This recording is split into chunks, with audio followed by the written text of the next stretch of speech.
Who's... Right. Croeso. Welcome to Britain's Hidden History, episode number 125. Wow, let's say it would never last. Take it away, Aunt.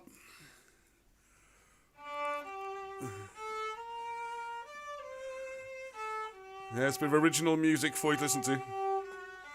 We'll explain that a bit later. That'll be their interlude music. Thank you. Right, who is first on tonight? My goodness, is it Legolas? Oh, Lego, Robert. First in, he's in work. Brilliant. Onwards and upwards, I'm lying, yes. David Mosley just beat me. I was typing, sorry, Marshall. If you're new to this program, it's a bit of fun. You can be first on, because it's very random when the link goes up. Right, good evening. Third is better than not at all. Yes, Croeso, welcome, Marshall. I'm doing very well, Graham. Thank you very much for asking. Meg W, back in 25 minutes. Hello, Brad. I think tonight will be a cracker. Yeah, Brad, I want to talk to you again, mate. You really got me thinking the other day. Made me have a look at all sorts of things. So thank you very much again for coming down for your time. Phil Collins. Hello, Alan Reese, the Swordmaster. Right, nicely played, Arnie. Very good. I can guarantee no one recognises that tune. Because it's one of the ones I wrote. So there we go. Thank you. Beautifully played, Arnie. Arnie's interpreted my mad ideas into proper music. And I want to say proper hello to Dan. Dan there. Dan, the music man, as we're going to call him. He's a professional composer, musician. He's going to do all arrangements and things. So come back to that. Good evening, Albert Tickle. Good evening, Monica. Wow, loads of people on. This is fantastic. Wow, highest kickoff score. Brilliant. Hi, Brad. It's hidden everywhere. Now we can only rely on myth and folklore to find answers or reevaluate the things already found and misunderstood. Well, there's a lot of re-establishing and redefining tonight, I can tell you, because as a few people have sent me the link, so thank you very much. I would have loved to have gone down to London this week. Sorry, just trying to get my chair. The desk is a little bit too small for the chair, so I hope I'm still on the camera okay. There's a exhibition going on at the British Museum. It was this week. I think it probably might still be on now, actually. Right now, yes. So, and I got wrapped up reading that. It's fascinating because the topic is the unlocking of the Egyptian hieroglyphs. And I was like, wow. Strange. That's exactly what's on the front of my book, I think. No, it doesn't say unlocking. First edition, I think it said unlocking on the front. But anyway, it's not. It's like a catchphrase or original claiming it. It's just the obvious thing to say. And they're looking at the history of how hieroglyphs were translated and how we got to the current position, which, I know it's a bit weird referring to your own book, but in the front half of this book, Hieroglyphics, there's all how to do hieroglyphs using the Welsh language and how straightforward and easy it is and how it all works, and you can learn, well, a few minutes. If you haven't seen it before, I'll show you again tonight. That's how easy it is. But the back half of the book, the second half of the book, which I actually really enjoyed doing, and was loads of research, is all about the history of the first time I wrote it was called The History of Mistranslation. But we thought we'd be a little bit sensitive on the headings, make it a little less, confrontational and abrasive, and see if we can, get a bit more academic acceptance. But I'm not sure if that's worked anyway. So anyways, back to mistranslation. And one of the things which has struck me was a couple of the academics I have spoken to, and there is some progress being made on that, so it's not completely over yet. I really hope someone takes it on board. That's what it needs. They say, this is the old stuff. Things have moved on. Some of the things I say in my book are old, out of date. The modern Egyptologists are much smarter and cleverer. And then, really, I've got references in here from like 2012, and it all seems pretty recent. But, it's just a sort of defence, I suppose. But then, this live British Museum, I will show you. Not the whole presentation, you have to pay lots of money and go to London to see it. But there is quite a bit about it. And you can see that there's not a straw man argument in this book, or Wilson and Blackett, I should say. They're the ones who cracked this. I've done the extra research to make into a bigger picture. It's exactly the same. Nothing's changed, all right? It's exactly the same. And I'll show you the video links or their website links, and you can see caught red-handed, exactly as pointed out here. It's just guessing. It's just guessing. There's no polite way to put it. It's a complete house of cards built on quicksand. The whole reading of hieroglyphs does not stand up at all in a conventional sense, I'm afraid. It's amazing how much they've managed to work out from it, really. When you can see it's fundamentally flawed, don't know the language, don't know how to say the words, don't know if they're letters or words, don't know what they are. We'll still go through all that, okay? Now, if you just come to this video sometime in the future, it's always a bit weird when you do these things. It's, where are we now? October 2022. So who knows when you're watching this. I will put chapters in the description so you can jump straight ahead and just get into that part of the show, if that's what you want. Because first of all, we're going to have some news and updates and other things that's going on in the wonderful world of Britain's hidden history, where lots of people are doing lots of cool things to try and get our history back. So if you're new to this, as I always say, our history, by the time of the 1980s, was almost gone. It almost disappeared. It was just hanging on by its fingernails onto the side of a cliff, just sliding down. And Wilson and Blackett came along and pulled it back up to the top, where it's just about hanging on there now. And it's going to slide back down again if we don't do something about it. So I'm trying to do my bit, and the more everyone else can do their bit as well, please, the better that. But I don't know if that was on camera. You can see my cup of tea that was kindly brought and then been drunk for me. Thank you for that. Right, so Marshall, what else can I say? Hello. So let's do some news. Oh, loads of comments. Right, just catch up quickly. Right, so we've got Linda Briggs, good evening all. David John Pickford, Steve Frankham, give Charles people to log in. Yes, we've got loads of people on. Andrew Whelan. Ouija boards. Oh gosh, here we go, all sorts of things. So really I'm going to show it's a pseudo-science. It might... And one of the things I want to point out to people as well is that, before we get to it, is the tragic consequences, because I've always been keen on Egypt. I've been there a few times, I've visited around, I've even been down inside a pyramid. You know, you used to be able to bribe the guards and stuff and do stuff like that and go around and climb on top of one and all sorts of things. I just loved it. But I always failed to understand what on earth they're on about with, how to read hieroglyphs, books and charts. And everyone I spoke to felt the same. And I've got a friend of mine, a good friend, who even went to university and was studying it for a while, and something in her, this is nonsense, and she actually dropped out. And it's a tragic shame because, it's actually, a reading language, a written language, you should be able to read it. It sounds fairly basic, doesn't it? And if there's a message on a piece of paper, it should read one way. There may be a little bit of vagary, a little bit of uncertainty, but you should really be able to work out what it says. Otherwise, what's the point, really? What do you call a psychic dwarf on the run, says Highlander? A small, medium at large. That's the kind of rubbish jokes I am famous for. I might even nick that one. Right, Ralph Winter, a few other people. Right, good chat going on in there. So if you are watching this on replay, please put the chat on, because it's usually brilliant. I'd love to pick up the full set, Wilson and Blackett. Well, there we go. That's go to the Hieroglyphs website. They're all there, the full set. Oh, with, of course, perfect timing. Hieroglyphs, the book which is at the centre of all this. This is the one I've done from Wilson and Blackett's work in partnership with them. All about hieroglyphs and stuff.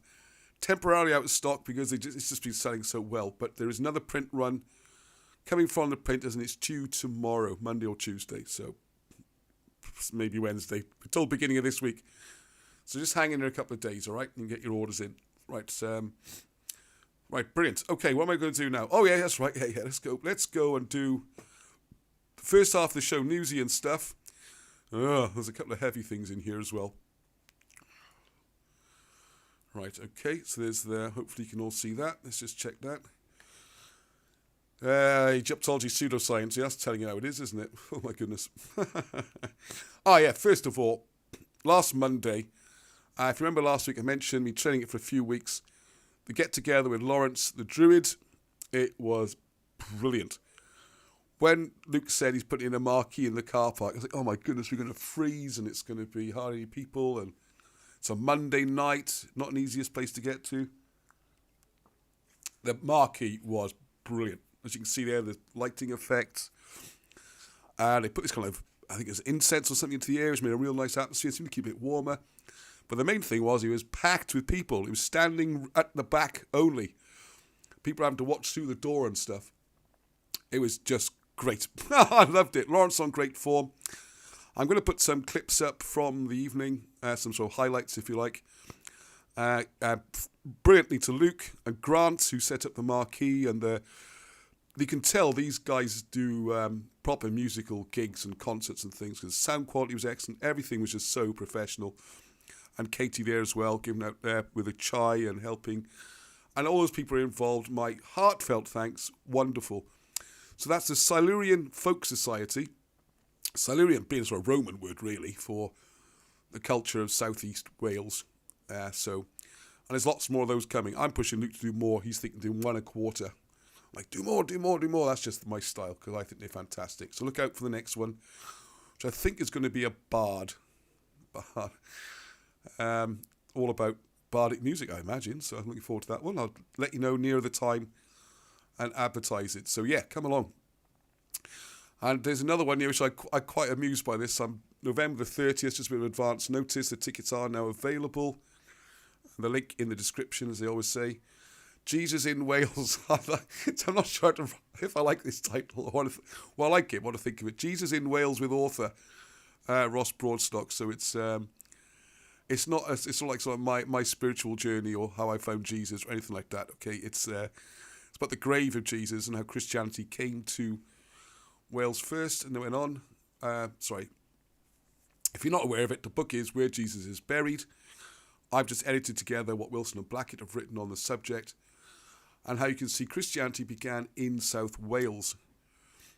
Actually, Joseph of Arimathea technically went to Glasdennig first in Warwickshire, which is no longer part of Wales. So that would be in some ways that's the starting point, but it's up and down the River Severn and the River Wye. They're the main areas. So it includes Gloucestershire, Warwickshire, and then you can find Joseph of Arimathea's grave in Cardiff. And then we track down, which is why all the Welsh kings have Saint before their names. And when you drive around South Wales, you see St Fagans and St Iltis, all these place names, because they're the Holy Family of Jesus married into the Welsh royal family. So the royalty were effectively saints. There's a bit more to it than that, but that's the sort of outline. And you can trace the physical evidence around South Wales. And I've noticed more people are starting to come over to visit these sites and look at them. But as much as anything for me, I'm going to make this a bit more of an evening than just that. And we're going to do a little bit, I'm planning a bit of live music, because it's a nice stage, it's like a little theatre. Room for a couple of hundred people, so I'm thinking, let's be a bit optimistic. We'll put a bit of music on, a bit of a chat, do a question and answer session. And I don't know anymore, based on the last event, who knows how many people are going to come. I like, more than anything, I keep saying more than anything, I like people within our group to have a chance to meet face to face. Is great. Meet each other, meet me, meet the boys. Everything. It's just it can't just be something around a YouTube channel and a Facebook group. It's got to be a living thing, and people going off doing their own stuff. I mean, as a group you'll see a bit later. There's three of the well-known ones like Rob, Lego, and John and Keith. They're doing their thing up Glencorrwg and up on Kyra. Croeseru, I'll show you some of that. I haven't been able to go to everything. I'm trying to go as much as I can. But they're getting on with it. They're doing it. Marcel's writing the books, and there's websites, and this is how we have to do it, okay? And you can't beat meeting face to face.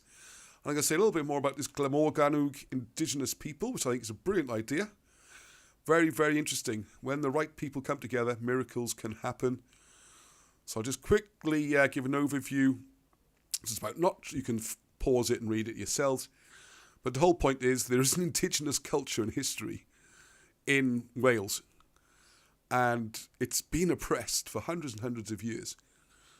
You can go right back to, I think, Henry II, who outlawed any writing materials. And then you come on more recently, the language couldn't be used in court. No professional jobs can be in Welsh. Even today, the National Museum of Wales is not run by a Welshman. I don't think it ever has been. The current one's from Northern Ireland. And he studied Irish history, not Welsh history. And we did go down there on Friday because the boys had an inset day from school, so I went down to the museum, and it was really good. Except for one small problem. The National Museum of Wales in Cardiff doesn't have any Welsh history in it. How weird is that? How weird is that? Excuse me. Now, the people working there were absolutely fantastic. I mean, beyond brilliant. I had a really good chat with The guys on the front desk and the ones around the place, they're all really good. And they agreed, it's just weird. There's no Welsh history there. It used to be. And they explained to me what's happened, because the reason I was going, that's a slight interlude a second. If you look at one of the funny videos I put up with the Ricos, and you can see me ended up naked getting in the lake. It's a very sacred lake with Graham and Gavin. So, hello to you, I know Graham's online, maybe Gavin is. Because this is incredibly important. When they converted the lake into a reservoir, one of the things they did, they had to dredge it and do their work. They found tons of what's called votive offerings. A votive offering is something you put in with a dead body. It's a gift to the gods, effectively. So in there, it's like proper treasure. I mean, this is like your real boyhood or girlhood dream treasure. You know, swords, gold bowls, and proper amazing treasure. And what was particularly wonderful about it, and it's known as the Llyn, which is lake, mawr, large, so it should be Llyn Fawr. But usually don't mutate that for some reason. So look up Llyn, L-L-Y-N, and either M-A-W-R or F-A-W-R.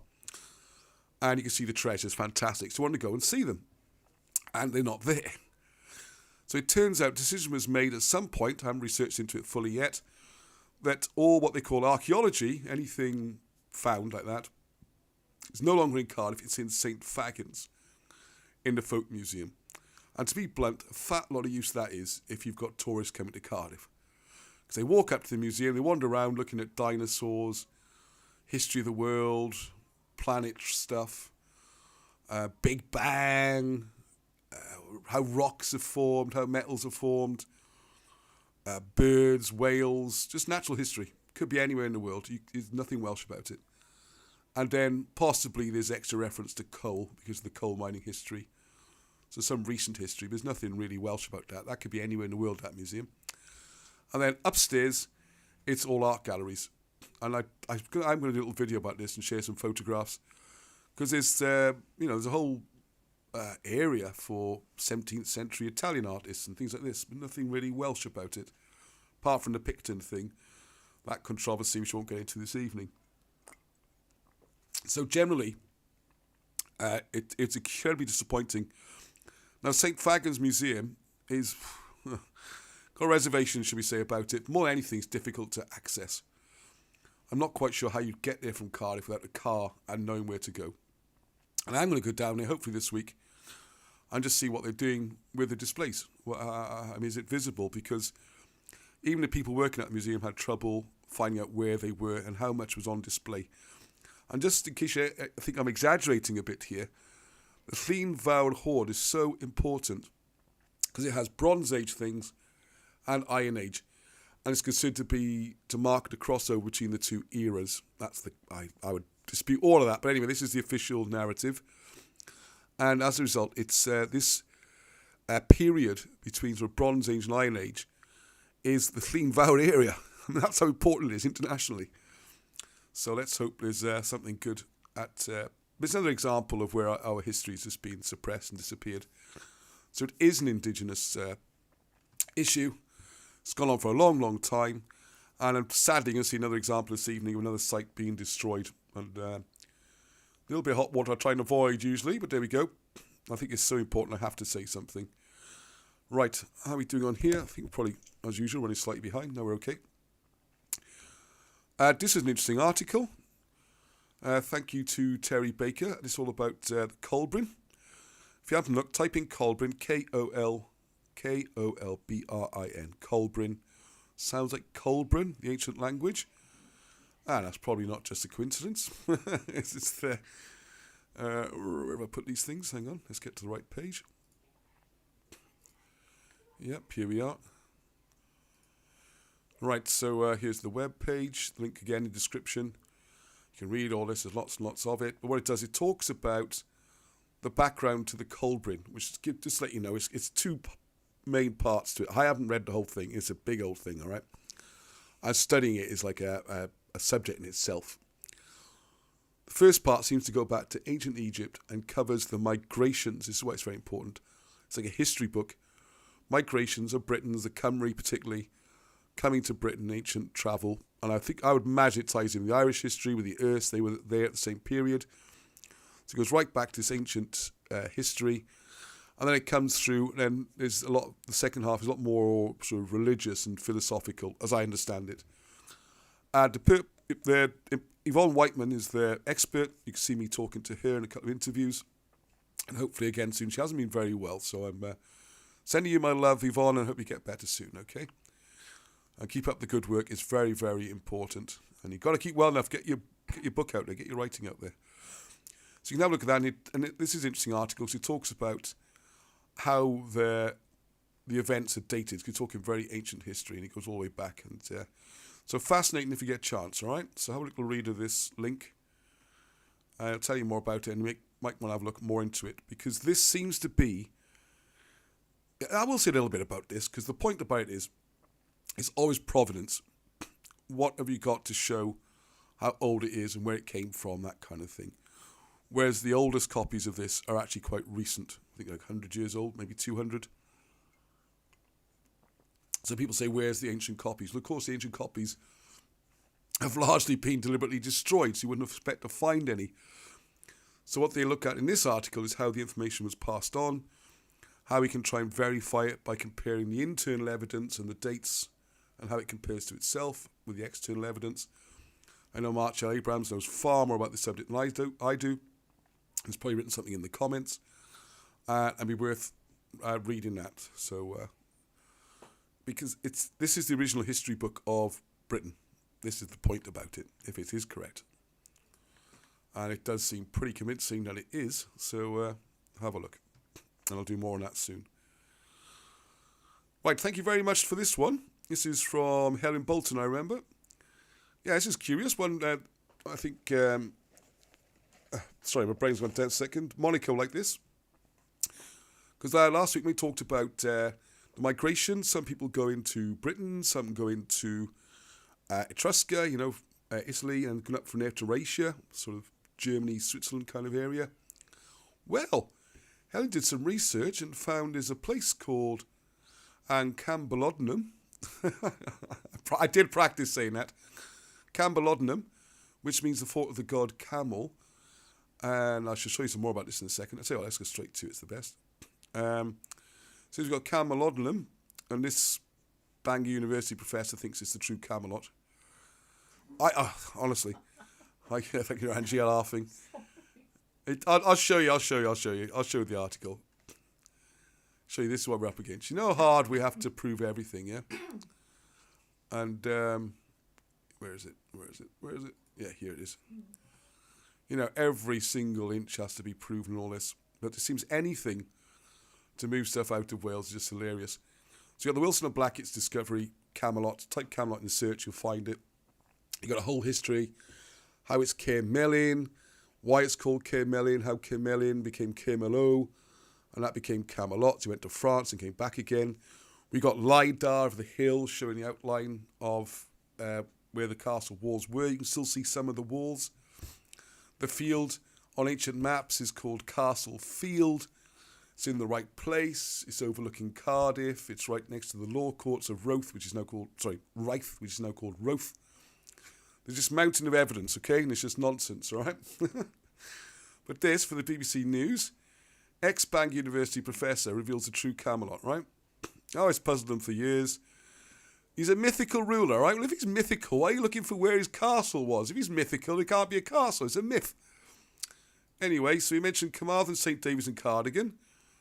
They don't mention Glamorgan and Gwent, where he's supposed to come from. Arthur ap Myrig, King of Glamorgan and Gwent. As it says in the English Historical Records, Brutes of England, loads of charters references, lots of the ancient books. Don't mention that. We'll just go for these three. Why would it be out in West Wales? I mean, it's just no strategic use at all. So anyway, he's found it. There's this small Roman fort. Here we go. Anyone playing mainstream history bingo, you could get a full house on this one article. So we've got Foman Fort, bing. Arthur's a myth, bing. We're hitting them all. And this is in the outskirts of Huddersfield in West Yorkshire. This is not why Helen sent the article, by the way. We're doing a comparison with something in Raetia. He's a renowned expert in Arthurian literature, so it was quite by chance. I was looking at some maps and suddenly all the ducks lined up. It's just honest, how did they get away with this? I believe I may have solved a 1400-year-old mystery for someone who didn't exist. Previous best guesses. We're going for guesses now, right? Guesses. So we got Caerleon in Newport. Oh, we're getting a bit nearer. Somerset Casbury Castle, Tintagel in Cornwall. So in the old days, it was called Camalodunum, fought the god Camel. I think... Actually, I like someone to have another look at that translation, using Welsh words there. Because Cam, isn't it? Like Camlan. That means crooked, doesn't it? And we got... Yeah, I think it's completely different. Anyway, everything's got to be Latin. Yeah, so Camalodunum just became Camelot, as it obviously does. Look at this lovely cartoon of, I assume that's Merlin. I know it's... Now listen to this, right? Listen to this. This is even better. They've done the dating on it, whoever they've done that, right? It was abandoned and dilapidated by the relevant time of King Arthur. It was abandoned. It's dilapidated. How could it be Camelot? It says it's abandoned. You just can't make it up, can you? Professor Field, that's a funny name, isn't it? Professor Field argues this site, the Slack, was still being considered a strategic stronghold, even though it's abandoned and dilapidated. Celtic-speaking Britons, bing, there's another one for your full house, you're on the way. God. Would have been led by King Arthur, held the north and west coast against the invading Anglo-Saxons. Well, sort of true. Roman Road, there we go, Roman Road, ding, we're getting a full house here. It's on the Roman Road from Chester to York, which isn't Roman either, but would have been the ideal location which to defend the east coast. Hang on. The north and west coast. It's just nonsense, isn't it? There we are. If there was a real King Arthur, he would have lived around 500 AD. Absolutely agree on that. Born about 500 to 579. Although the first mention of him in Camelot is in a French poem from the Champagne region from 1180. Again, I think Bangor up North Wales. You probably never even looked at the Welsh records. There we go. There's no mention of Camelot in the period between these dates, which is about 500 years, because just look at the Welsh records. People passing information, much got lost in transmission, and people may have made up facts, you'd think. 40 years he taught it. 40 years. He spent 18 months researching that location. Amazing. That's absolutely bizarre. Absolutely bizarre. But there we are. That's what we get up against. That's what we're up against, okay? What a bizarre article. I think... Oh, Andy, got a question. Yeah, go on. Yeah, I think go on. they actually make improvement. They make an improvement, right? Yeah, because before they focused everything on North Wales, right? Now they finally move it to the West Wales. No, not really. North of England. This is Yorkshire. But it says in West Wales. No. I was just a journalist. Previous guesses. No, Yorkshire. No, we gone to Yorkshire. Why the media allow so-called those university people, professor, do all kinds of guesses and you don't need to provide any evidence? Yeah, well, that's what being a professor means. You don't need to provide evidence. That's the good question. Andrew's asking, how do the media let him get away with presenting information? I don't understand. Well, there is no logic to it, Andrew. That's why you can't understand. It's very difficult. It's as long as if your narrative fits, it gets reported. If it doesn't, you won't get reported. It does feel like they use Welsh history to wipe out the Welsh history. You know what I mean? They some create a false narrative, yes. And just create a narrative. They can still say, we kind of maintain... I need to get you on the camera, Andrew, so we can see this voice coming off the side, yeah. We are live, you do know it, yeah? Oh, sorry. Yeah, it's nice having a chat and everything. I'm fascinated by the show. Good. I'm glad you're fascinated. That's nice, isn't it, eh? Sorry, I really feel for those people whose partners are not interested in this, you get no support. I get plenty. I get constant interrogation. I get to redo the presentations afterwards because all the questions that come up, I have to go through it again. So you think these are long? I get another hour at the end, I do. All right? No need to apologise. Wonderful. Right, so there we go. Yeah, I'll go put you on camera. I'll put you on camera. Right, anyway, you've got Cam Bodunham. Oh, it's slightly different, but it is the same. Just they topped that bit in the middle. Cam Bodunham. So this is the place now. This is great, right? Because again, we're playing full house on the cards. Eyes down, look in. So we got... Oh, hang on. Can't do it like that. I'm not sure I've got the website loaded up. It's all here we need anyway. So, of course, it's Roman, which is weird, but he's destroyed an existing Celtic settlement, which we would say is probably Cymric, due to where it is, later named Cambodnum. In the following years, the city was rebuilt on a classical Roman city plan. This is assumed to be, well, the same as a Roman anyway. Anyway, let's not get wrapped up in that. Anyway, the city possibly served as provincial capital of Rhoetia during the 1st century before Augsburg took over the role. So it does seem to be an important name, and isn't it fascinating? The point that Helen was pointing out was that we got supposedly important places of the same era in north of England, in Huddersfield, in the old Elmet, the old British area, as we have in Rhoetia, another sort of part of the British migrations. So forget the Celtic thing, you got a link, even with the name and the town seem to be a little bit similar. There's the Forum, Basilica, small baths and all that. It still amuses me, it has to be Roman just because it's got these things. Yeah, there's no logic to that either, but there you go. Anyway, I thought I'd like that one, especially for you, Monica, and thank you, Helen. Right, this one we have to watch now. Oh, good grief. I'm going to be careful what I say here because it's a difficult situation. I didn't want to get involved in it, but I am going to have to because we just can't let this pass uncommented on. So hang on, let me just get my ducks in a row and find the right page. Yeah, this is... oh, no, where's it gone? Hang on a second, I got to find the... Right, okay, I'll have to put up the full thing later. You have to take my word for it for now. I hate doing that because it always sounds dodgy. Okay. Anyway, the situation we have here, I'll show you the video in a second. This is the hilltop. You've seen me do a couple of videos, 3 I think altogether. Usually going up with Lego, that's where I met Robert the first time. He told me to come up here because this is an area called Caira, which means the castles, but the people of Caira always wondered, where's the castle, right? Because it's called castles, should be so. And actually this bit here, I think it's actually Croiseru, which is, they're almost the same, next to each other. And then this was covered in those dreadful evergreen fir trees they put everywhere. And then, actually, might not be correct. It was covered in trees, which had been recently planted. And then due to some disease or whatever, they decided to fell all the trees. And then suddenly, oh my goodness, you can see why it's called castles, because it's a massive hill fort. It's got ditches. I should put the links up.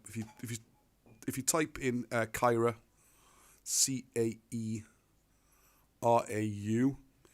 the videos, you'll find a few videos going up there. You can see massive embankments and ditches.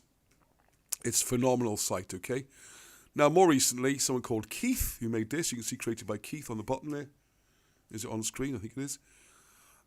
He discovered walls to show there was a castle up there. Funny enough, Keith is pushing this as Camelot. So there you go, all right?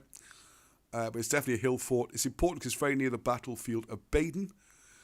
And if you look at some of Keith's other videos, his theory is that it's there as it's on the key route. And this is why the invaders were drawn to this area. It's crucial. You've also got the very, very ancient British causeway, the walkway. It's actually called the British Causeway, I believe. Runs through it. There's tumulus mounds there. It's really, really important area. Now, this is a place where there's going to be this wild fox holiday camp built on it. I'm sure it's going to be great. And, there'll be some jobs for local people and that kind of thing. So what we've done, Rob mostly, is taking a softly approach to the developers, explain the history in detail, and try to say to them, wouldn't it be better, rather than just having these holiday chalets just on a random hill in the middle of it's going to be that sort of thing where you're going to have outdoor activities like quad biking and zip wires, nature trails. It does sound pretty cool, okay? Although they're all over the place, it could be anywhere. So trying to say to them, well, why don't you make this be a special resort? You say it's Battle of Baden. You can make it a King Arthur theme. You can say to people, this is the site of a famous castle. The top bit's really steep anyway, so venerate that as a castle and put the chalets around it and make a fuss about it. Maybe call it the King Arthur Resort. Wild Fox, what the heck does that mean? Well, it could be anywhere. make something of it. And they've been very nice and polite, but clearly not taking any notice at all, or no apparent notice that we can tell. And then more recently, then of course Keith has come and found stones. He's done brilliant work up there. Actual stones, which you can see are worked. They're architectural. And then John Pitcher with the LiDAR, you can see the outline of the fort. And this is a very important site. And I did say I was going to duck out of this area, but I have to say something because it's just what's happened is dreadful.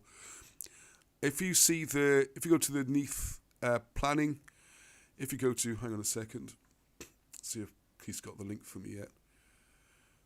Hang on 1 second.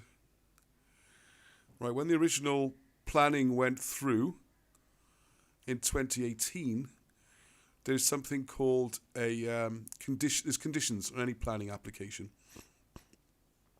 And one of the conditions is called Condition 13, an interesting number for it, where you have to do archaeology as you go and you have to respect anything recognised. Basically, don't mess up the history of the place. Careful archaeology as you go, all that kind of stuff. And now when this last information, only last month, we're talking very recently, Keith and the boys got all this information together and sent it through to CADW, Glamorgan and Gwent Archaeological Trust, and I think the developers themselves, saying, hey, look at all these things we found on this site. You need to be really careful and avoid these bits. Isn't it wonderful news? Strange things happen, because if you go on the site now, this is why I wanted to show the website. I'll have to put a video up, show it. You can find yourself. Just go to the Neath Port Talbot.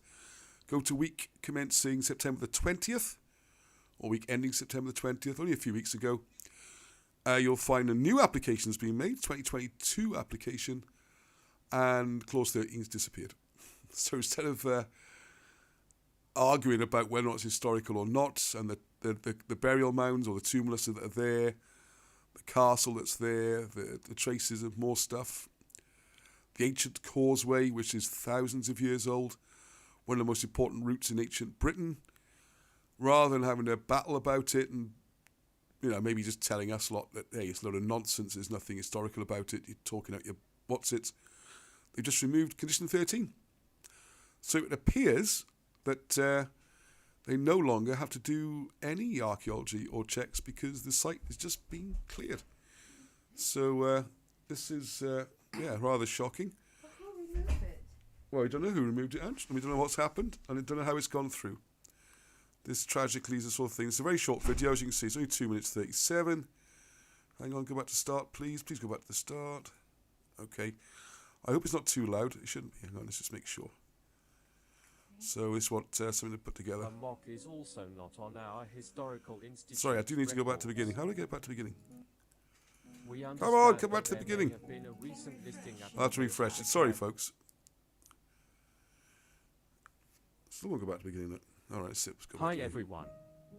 We have some more exciting news. The Wild Fox Adventure Resort's new planning application 2022-0776 has been submitted and is near the end of its 21-day public consultation period. Condition 13 has now been dropped completely, which is not surprising, because there are no records of any scheduled monuments, now or ever being on the site. So, no need for any archaeology protection or Condition 13. We have drone and mobile phone videos of what we assume the Glen-cum-Macairn may have looked like. This, however, is officially a figment of our imagination because all the respectful Welsh Government historical institutions have no record that it was a scheduled monument. Because if it is not in their records, it never existed. Sorry, I'm going to interrupt slightly because there's sarcasm there, because it was on the records. This is the scary bit. It did used to be on Covline, on the official record of monuments, scheduled monuments, and it's disappeared from there. Similarly, the British trackway known as Haol Hammock is also not on our Historical Institute's records. We understand that there may have been a recent listing application to CADW for a Khan and British trackway located somewhere on site. What an extraordinary coincidence if they're on the same location as the non-existing Glyncummer Khan and the non-existing Hehol Hermok. We respect our historic institutions who not only protect our ancient monuments, they are the enforcers, the judge and the jury in all historical matters. I know we can rely on our Senate to ensure our ancient monuments are not discarded and lost to our children. Because to destroy our heritage is to destroy our history. And without history, we never existed. Just like the Khan and Heel Hermok.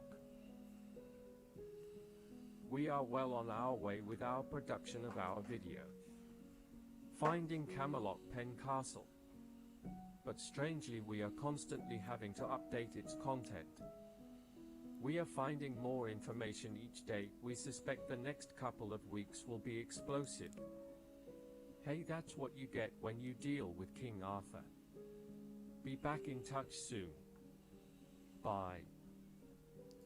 Yeah, so there we go. Slightly disturbing, isn't it? So let's just pause it there a second. You can see this is the fantastic hill fort. You can see some of the... We usually come up from that side, don't we? It looks even better from this side. And all that's going to be built on. It's going to go. So, I don't know. Please, well, the link for this video is there. And if you just share the video, really, just pass it around. The video's brilliant, and the footage is brilliant, and the work they're doing is fantastic. It's just a little bit vague, I think, without the introduction I gave it. So, yeah, I don't know. I mean, it's just a sort of, it's not, they're gonna. I'm happy to support whatever they're doing. You know, it's that kind of situation. Gives them publicity. But this is how it works, folks, and it's a bit like the hieroglyphs. All right, let's get into a bit more. Let's lighten the mood a little bit first, shall we? Am I just saying that? It's quite a miserable song, isn't it? It's very miserable.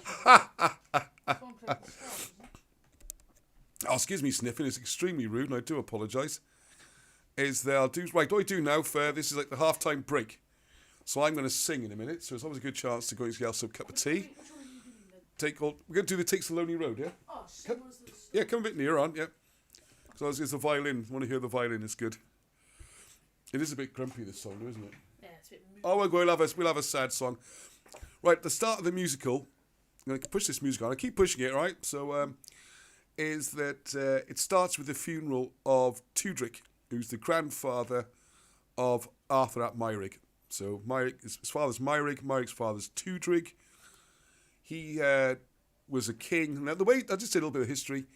Back in those days, what would happen is the king would do terrible... See, he's drinking my water and he's drinking my tea. What can he do? No respect. And it's what do you call it? The old kings who want to go to heaven, they go and get themselves baptised. So that would clear all the sins, all the things you do as a king, like killing people and nasty stuff. All that gets washed away. You start with a clean sheet. So Tudric was the epitome. More than Arthur, really. He was the ultimate in a Christian king. Fought his battles, defended his territory, went off to become a hermit. Oh, hang on a second. I need to go on to the interlude graphic, which I've drawn. Hang on a second. Hey. There's Arnie. Interlude. Is that...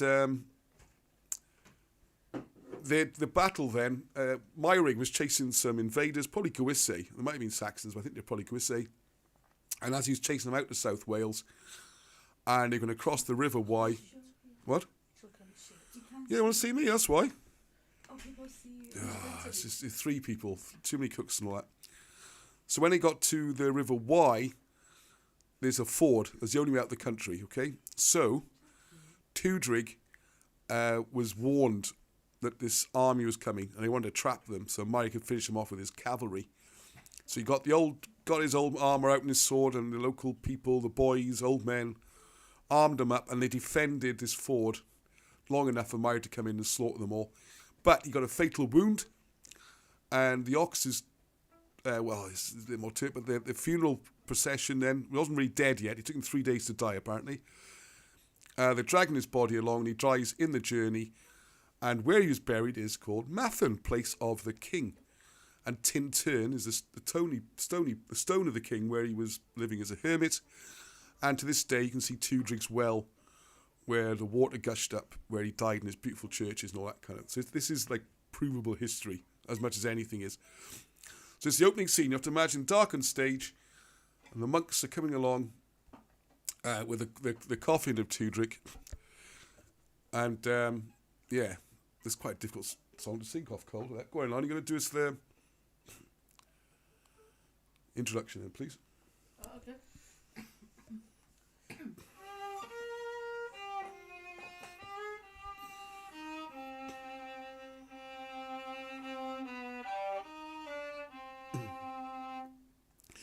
He was a king and a man of God. Now we pray for his soul. To save us all, he gave his life. Now he takes the lonely road. To God we trust, this man of God. Now we pray for his soul. A mighty church for him will build, a place to hold his soul. To save us all, he gave his life.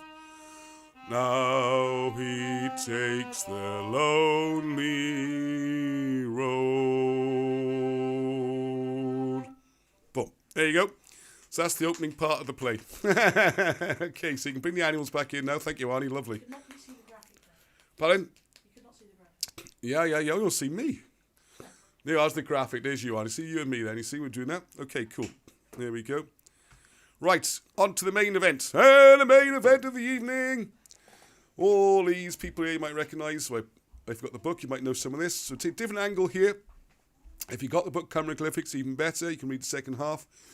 But what I'm going to do is tie it in with what is going on right now in the British Museum, just to show this is not Wilson and Blackett making stuff up, all right? Because my book is just based on Wilson and Blackett's work, you know. So it's they're the ones who cracked what is going on, okay? And let's give this an introduction here, okay, just to show you how mad the world of Egyptology is, or Egypto-speak and all these names. This is from a recent book. This is the reference will come up.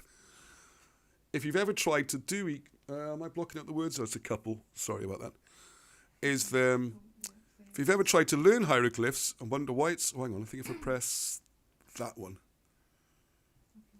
Yeah, I can see. It's all right. It's okay. No, all right, we'll stick on that button there. Okay, anyway, this is the conventional approach. Imagine this. This is supposed to be a reading system, okay? If I send you a letter, and you open it up, it's going to take you months to analyse it, because this is how it works. This is the official, okay? And I will show you it's still the official one now. So it's not me just making a straw, you know, the straw man thing, where you put up a weak argument so you can beat it.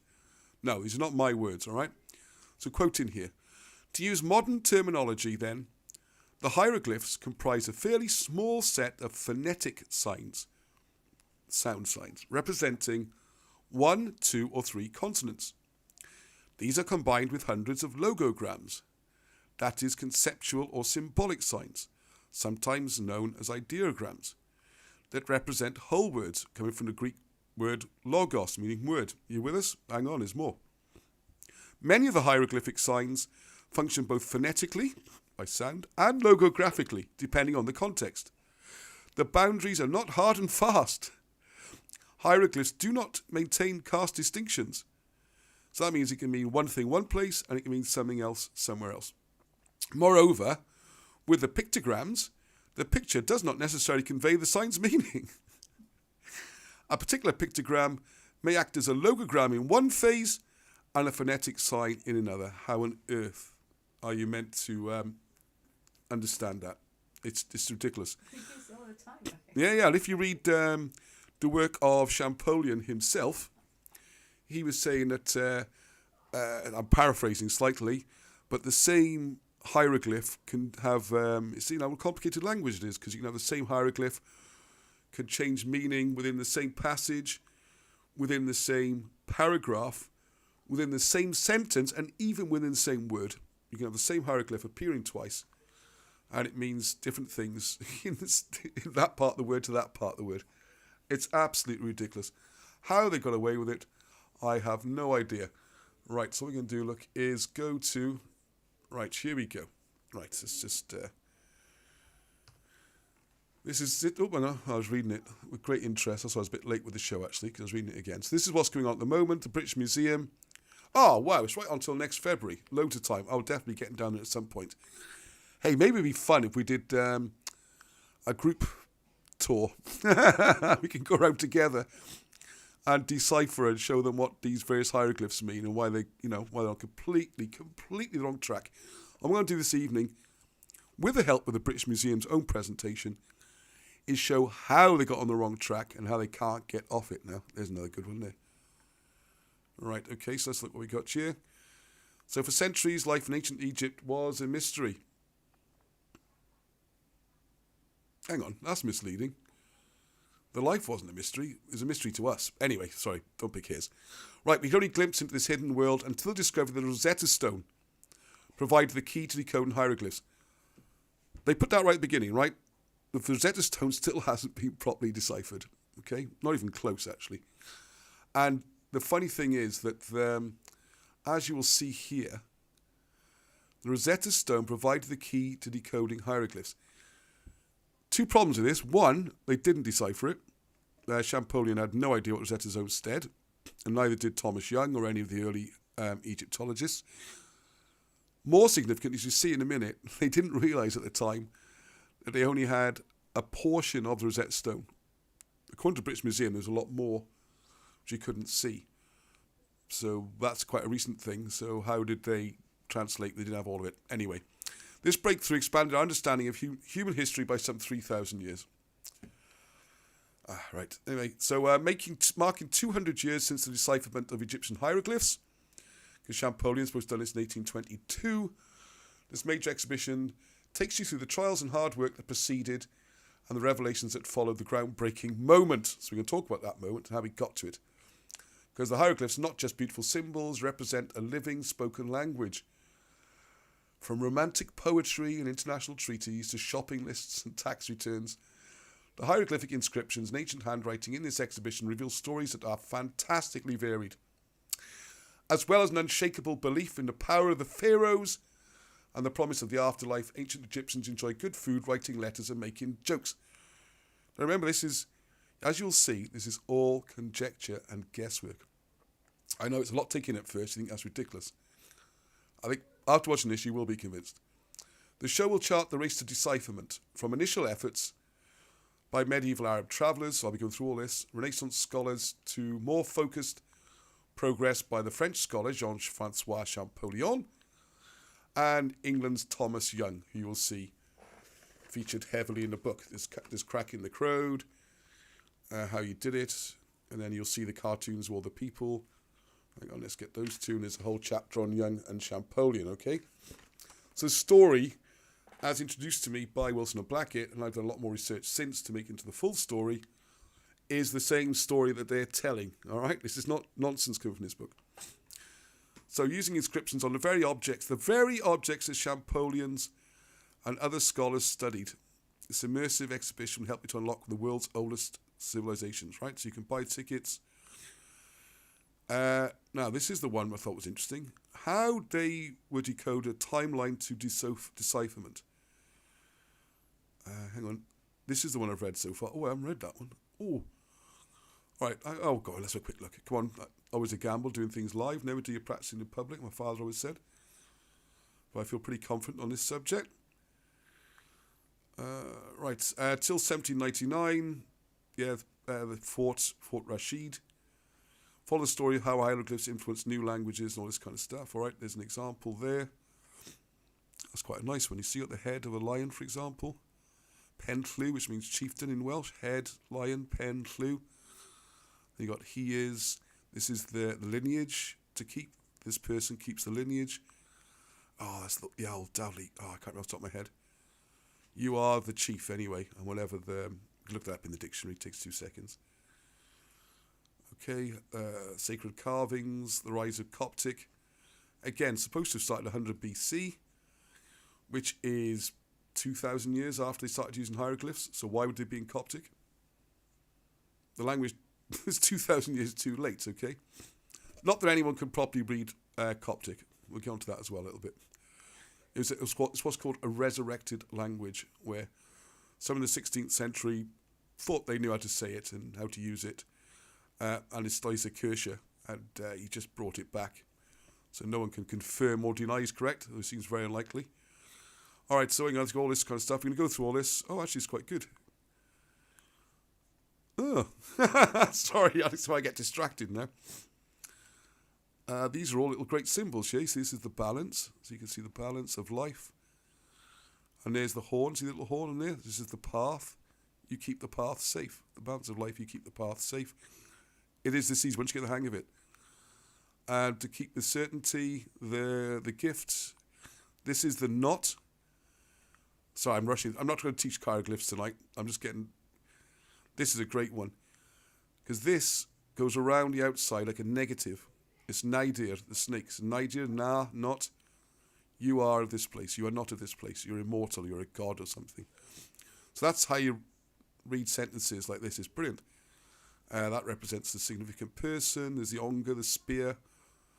Oh, I did not know yesterday. So you keep... Anyway, let's not get... Right, it's talking about Renaissance. Look, I've got it. Oh, here we go. All right, okay. All right, so you can now look at that yourself. I look in Egypt. Oh, this is so interesting how they've done this. And it's a lot of nonsense, but it's really interesting. So the bit I jumped to was the bit where this presenter... By the way, have you noticed how no one at the British Museum seems to be British? I think Ilona Regulski is German, I think, judging by...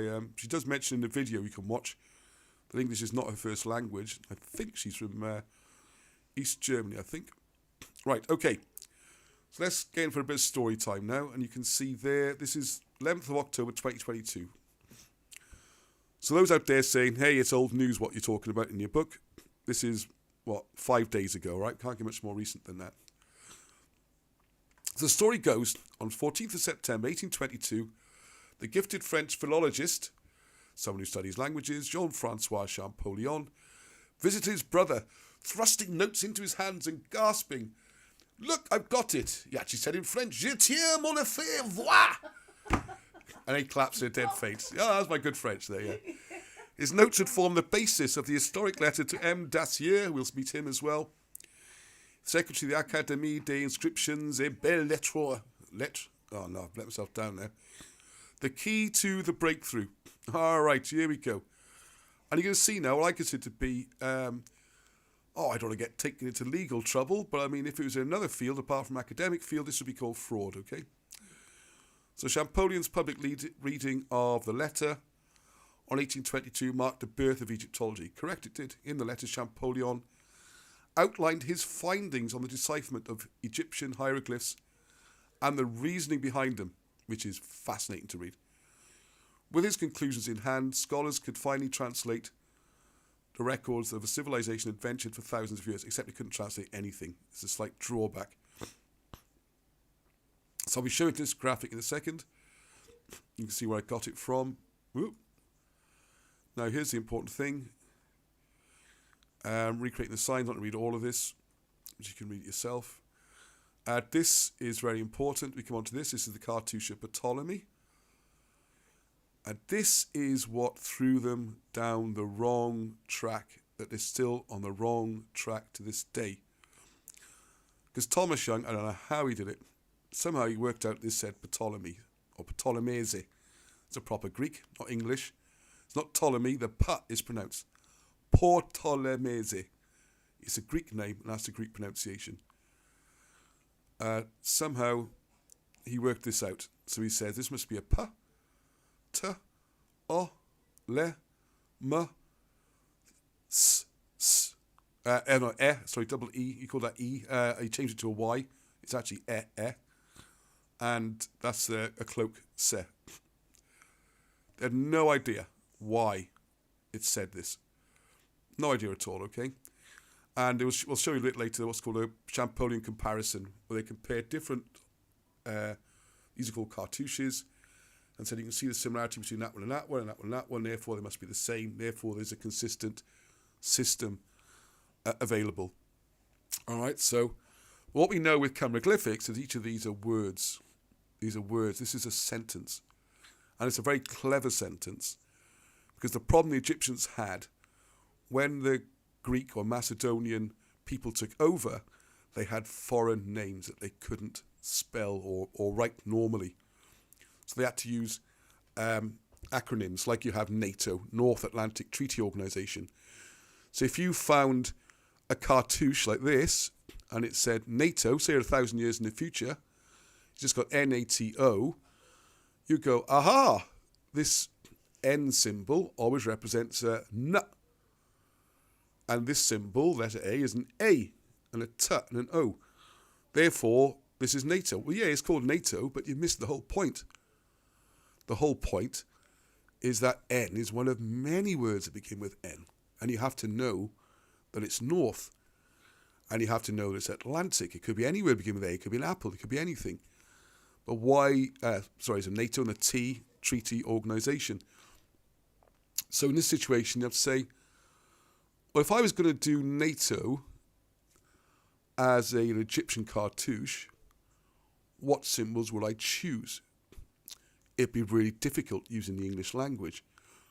Because if you're doing North, what you'd ideally want is something you could draw beginning with the letter N. And you think, I can't think of any, right? It could sound like North. I can't even think of one. Same with Atlantic. It'd be really difficult to find a word beginning with A that also represents Atlantic. But that's what these cartouches do. This is why they're misleading. It's not important that it's the N. That's not important. What's important is the word. These are just acronyms to spell names. That's all they are. So we have here, if you've seen hieroglyphics, you'll know. But by the way, we're not disputing what the things are. You can look those up in any hieroglyphics dictionary. The question is, how do you say them? What do they represent? So they worked out this is a door. Well, in Welsh, you've got drws, yes, for door. You also got porth for entrance. So por, so that means supreme one. Because what you do is, it's called the rebus principle. It's phonetic sounding. As they know it's phonetic. But what's the good of having a phonetic thing if you don't know what the language sounds like? So por sounds like por. And the next one, T, you are. And this could be olives, olivide, which is a successor. Llew, the lion. Llew is abundance. This, believe it or not, is a mattress. In Welsh, ma trasu, to spread out. The place you spread out. Ma is place, trasu to spread out, mattress. So ma is the important thing. The old Welsh here for this for the cornstalk. And this is the cloak draped over there, which is segan in Welsh. So you can read it as a sentence. The supreme one you are, the successor to this place of abundance. Two of anything is like God, un die tri, un do, like in French. Un deux is God, deux, Dieu. With certainty, so you can read all this. None of this was even glimpsed at. They never thought of looking at Welsh, for example. So what they do is start looking at this thing. Sometimes it's phonetic, sometimes it's an idea. Look at this, an ideographic. Let's look at some of this. So this is a sign indicating the way in which the phonetic component should be understood. In this case, a place name. Champollion had discovered the determinatives, a unique set of qualifying signs that indicate the nature of a word, either consisting of a single sign or a group of signs. Is anyone understanding this at all? What Young hadn't realised was that sign sequences could comprise both phonetic and non-phonetic elements, which will explain why there are more hieroglyph signs than Greek words. It's nonsense. It's absolute madness. Now, this is the bit I was on about. This is just downright deceptive. I'm sorry to say it, They haven't put the hieroglyph anywhere. Why do you think they've shown this? This isn't even the one this isn't even the correct one that Champollion used. I just realised. They took down all the pictures. Yeah, well, we'll come on to that now, and because we've been looking to try and find the original. Luckily, I've found the page from his notes, so I can't. When I was putting the book together a couple of years ago, you search for Ramses cartouche. That's Ramses, by the way. And you'd find loads and loads of the cartouches, and I used some of the pictures. Thank goodness Champollion's notebook is still online, because I can't find those pictures anymore. You can't find this in the cartouche. Normally, by the way, it's not 2 fastening bolts. It's 2 cloaks, the same as the sir here. But you can also use these, which has puzzled Egyptologists for 200 years, but, it didn't puzzle Alan Wilson for very long. He worked out exactly why, and we'll come on to that. So what they're saying here, look at it now, right? These are tide fox skins. They're not this it doesn't look like, this is really badly drawn. It's vegetables growing underground, okay? This is the sun, so that's Ra. And what they're saying, because it looks a bit like an M, and it's Ramses, it must be an M. But rather disingenuously, I would say, they've missed out the fact there's another symbol here. Yeah, I know that sounds crazy, yeah? There's a symbol under the sun. There's a mark. Usually it's that way, although Champollion sometimes do it this way. And that represents place. So that's the Ma. Ra, Ma, Sissi. Okay? Because this is Sikrai. They're fastening bolts. It says there 2 door bolts to fasten in Welsh, Sikrai. So you got Si, Ramis Sissi. Alright, so all these working Welsh words, Sissi. I'm just going to jump over to show you. Because this is just a dreadful mistake. See, as you see here, it says he knew the last 2 signs represented the letter S from some cartouches of Ptolemy. No. As we've already seen, Ptolemy, the S is a cloak. This is all wrong. It was 2 cloaks of what he discovered. Actually, it's on the back of the book. That's how important it is. See it on the back of the book here. All right? And I'll show the graphics in a second, so you will get a better look at it, okay? So what did I say? He knew the last 2 signs represent the letter S. Actually, they represent certainty, because again, there's 2 of them. Divine certainty. Sikrai is to make secure. So he's holding the place secure.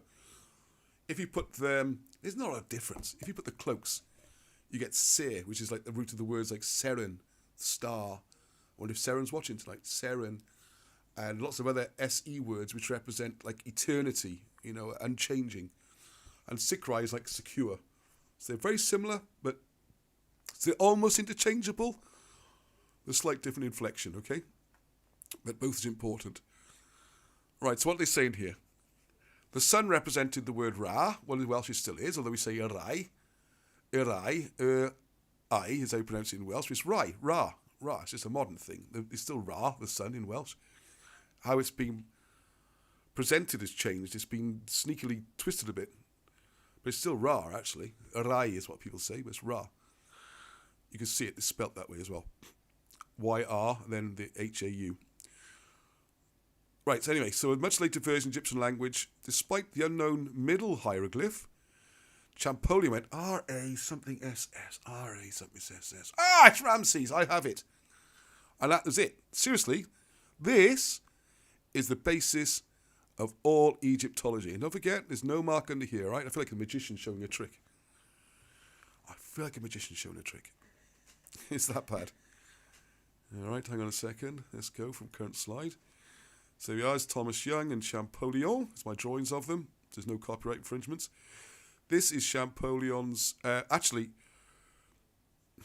this could by his brother's... It's his notes, but the book is actually by his older brother after his death. He died tragically young, okay?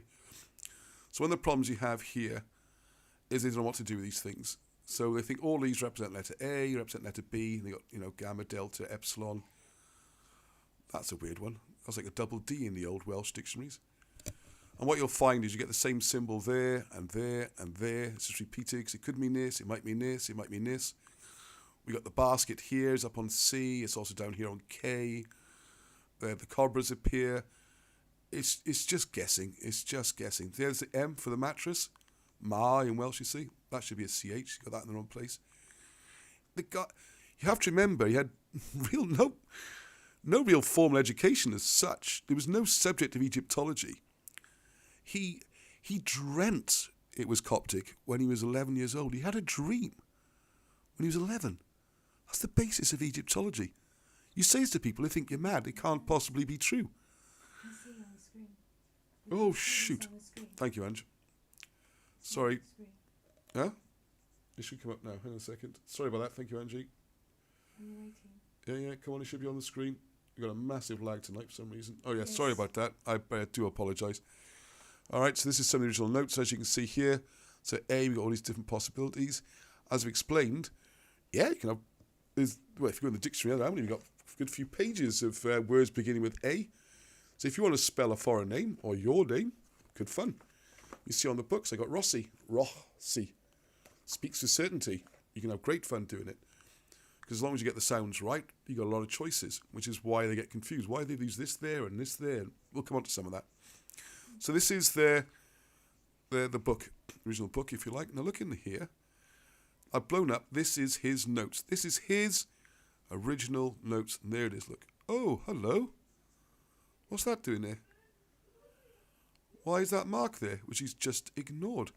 He's even drawn it down here, look. It's just ignored. Pretend like it's not there. Because he wants this to be an M.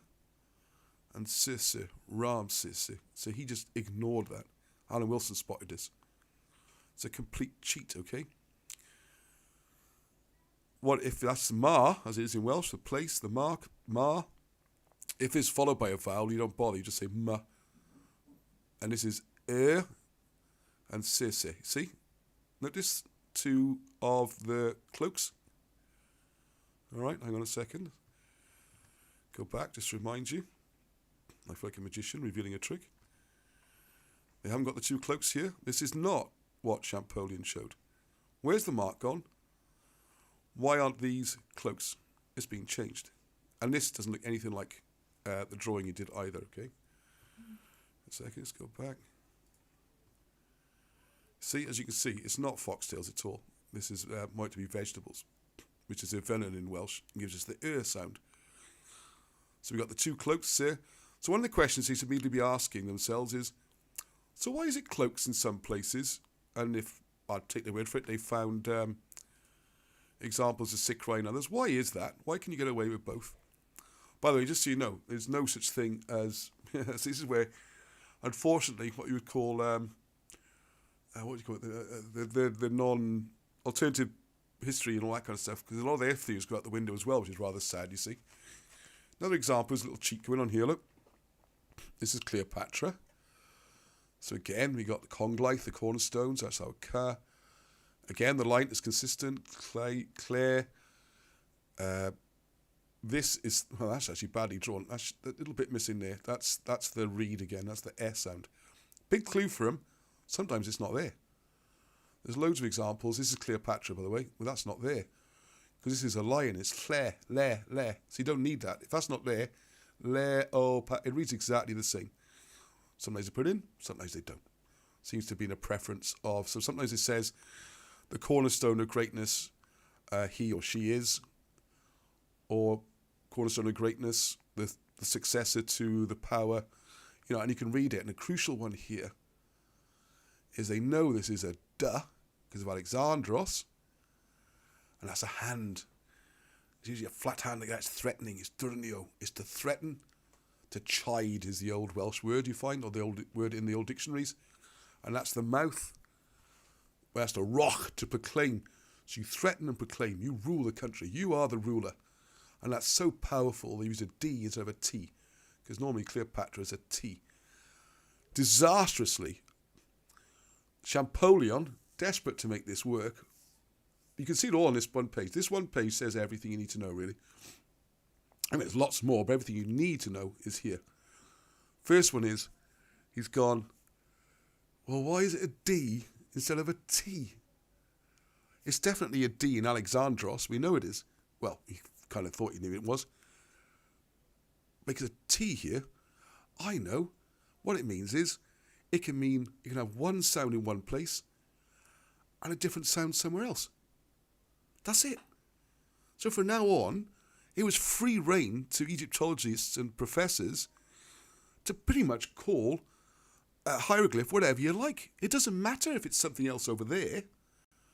Because as Champollion showed, this uneducated guy who's making it up as he goes along, it could be something else somewhere else. Whereas once you understand that this is a sentence, and this is talking about the fact that you chide and you proclaim, you can say, well, Cleopatra with a duh sound is near enough. Cleopatra. Don't forget, it's a foreign name anyway, because Cleopatra is a Greek name. Sounds more or less the same. Much better to say she's the ruler than try and find a T word, because if you go through it, the T words aren't that great for describing her. And if you looked at Alexandros's cartouche, you'd see the same combination towards the end. Alexandros, because don't forget, it's Alexandros, Greek. So you see the same thing again, DR, which is why they got that. Also, there's a cheat again, because you got these two. What's this doing here then? That's not the name, is it? These are descriptors. These are like prenoms. Usually they come at the beginning or the end. And it just tells you about the person. And this says you are, I love this word, swaggy. Swaggy female. It's lost its meaning a bit, swaggy, over the years. Anyway, if you look at an old dictionary, you find it doesn't, you know what, it only means confident and impressive. Or, the other way of looking at it is that's an egg. It could be an egg.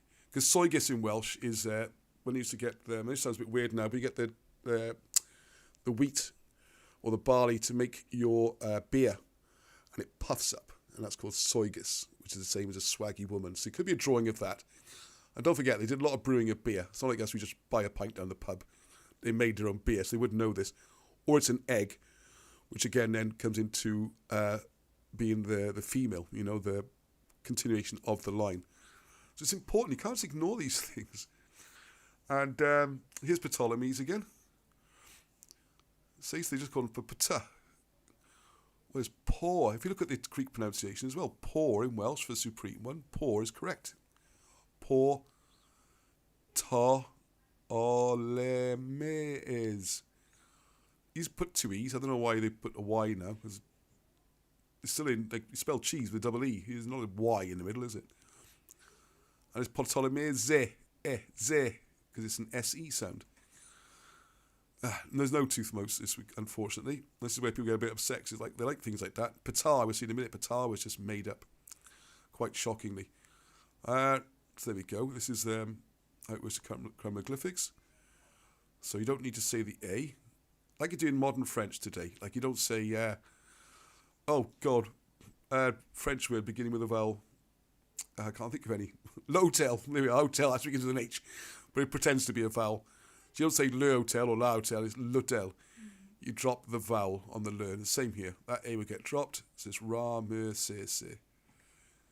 He's the power of this place. He keeps the order, and he's the untroubled ruler, or the secured ruler on some of the other versions we saw. All right, here's another cheat. Here we go. Here it is. Here's a real live example, okay? And this should have made them think. They should think, hang on a second, we've got Ramesses again, look. The Ra will ignore that, will pretend it's not there. No one can see that. Remember the British Museum? Just don't even draw it. Pretend it's not there, yeah? We're just going to pretend that's an M instead. It's not. Ramesses. Now here you've got an example where we've got the Se and the Se. They might have suddenly thought to themselves, well, hang on a second, how come we've got two different S's? Because that's indeed what they are. So in this one, they've gone for secure and certain forever, you know? It's like long-term, secure and certain. But then what's this? You can't just ignore these things. You can't just pick out the bit you recognise and ignore the rest. So let's have a look. First of all, we've got the fastening bolts, true and certain and established, all right? All makes perfect sense. I'll show you what the convention is in a few minute. Oh, hang on, yes. So we're talking about this bit up here now, okay? So there's the lineage, same symbol again. Hieroglyphics is none of that nonsense with denominators. It means one thing one place, something else somewhere else. No, it always means the same thing wherever you see it, okay? See, I'm going to worry about that. Oh, sorry, it's only feel very uncomfortable. Oh, my back. You alright? I'm not okay, mate. I don't know what's happened. What happened? I don't know.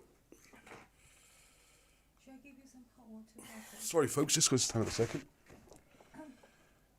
What happened?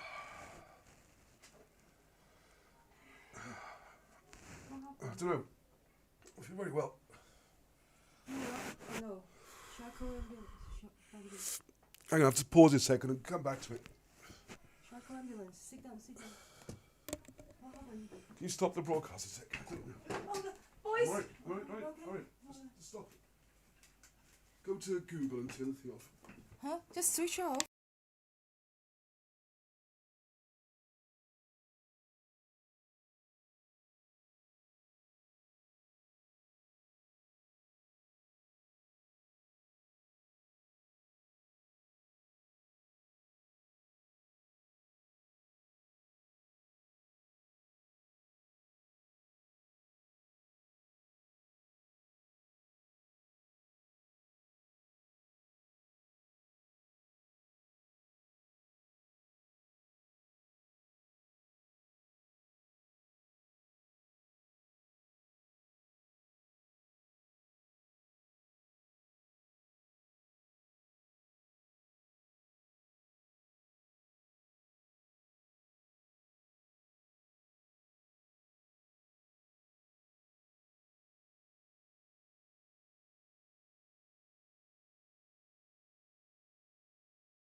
Stop streaming. Hello everyone, sorry about that scare there, I didn't mean to scare everybody. Oh, You ended the stream yet? no I haven't. It's still running. Should be already now. See if I appear back on the screen again. Oh, I don't know what it was. I played golf yesterday, could be a muscle strain I think. Oh, a bit scary then. It felt like it's internal, but take my jumper off as well, I'm a bit warm. I don't know if I pulled a muscle. Right, I'll cut to the chase a bit, like a little bit shorter, because I was running on a bit anyway. That gave me a bit of a shock. Sorry, everyone, didn't mean to scare anyone then. Right, so we've got this little bit here, which is one of the titles. You see this combination a lot, and we can read it, so you know why it's there. I just want to show you. Here it is. For a start, you can make out the point that you got the cloak and you got the certainty. So it's forever and certain.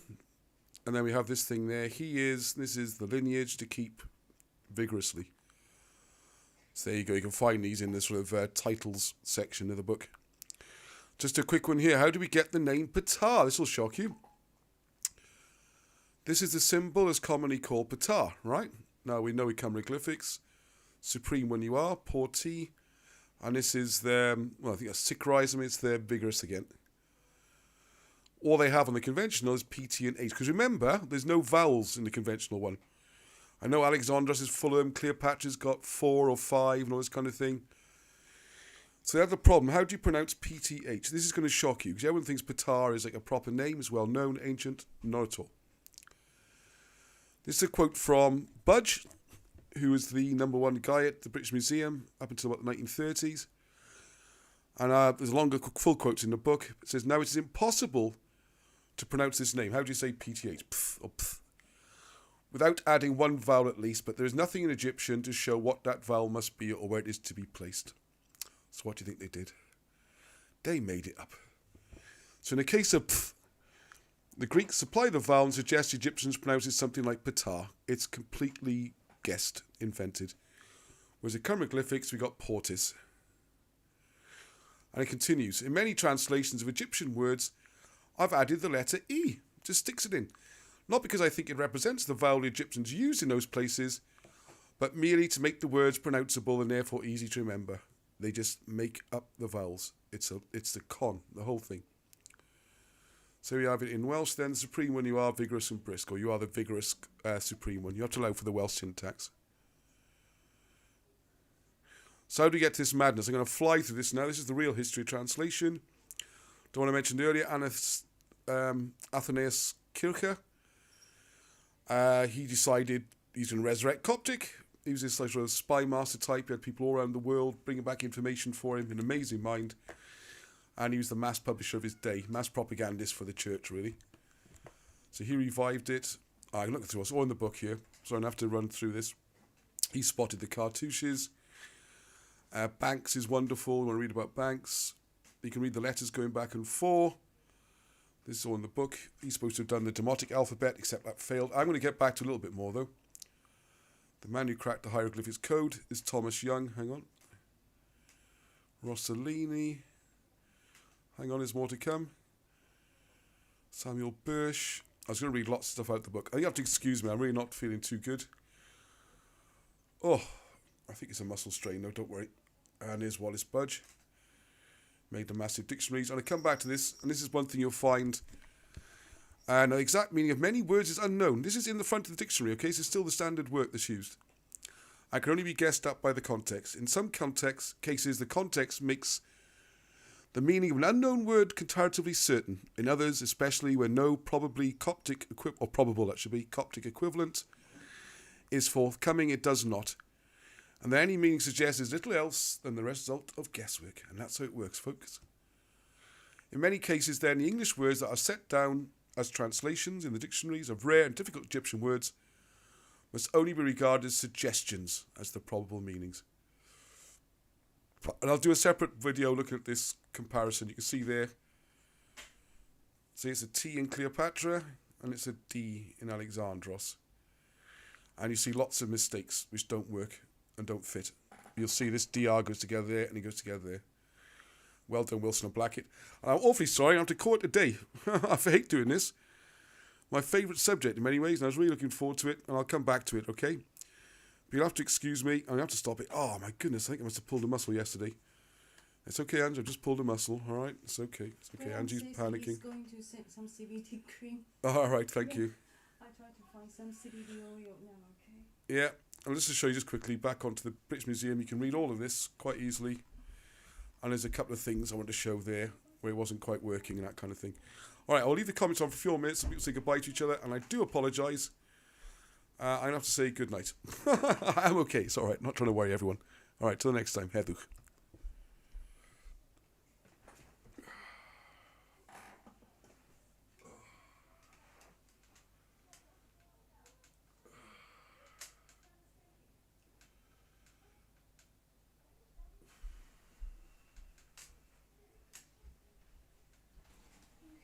Yeah.